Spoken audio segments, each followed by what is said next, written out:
మనమంతా ఆత్మలము అన్న సంగతి తెలుసుకోవాలి. ఇది నిర్ధారణ చేసుకోవాలి.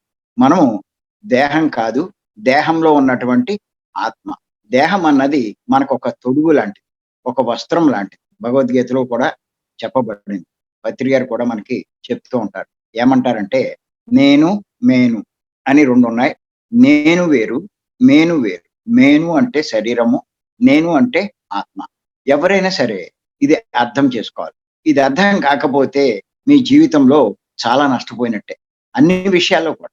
చాలామంది ఏదో బాగా డబ్బు సంపాదించి, ఎన్నెన్నో కార్యక్రమాలు చేసి, ఎన్నెన్నో విజయాలు సాధించి, అవార్డులు, రివార్డులు పొంది, నా లైఫ్ సక్సెస్ అయిందని. కాదు, కాదు. గుర్తుపెట్టుకోండి. ఎవరైతే ఈ విషయం అంటే నేను ఆత్మ అన్న విషయం తెలుసుకొని, అవగాహన చేసుకొని, దానికి అనుగుణంగా జీవిస్తారో వారి లైఫ్ సక్సెస్ అయినట్టు.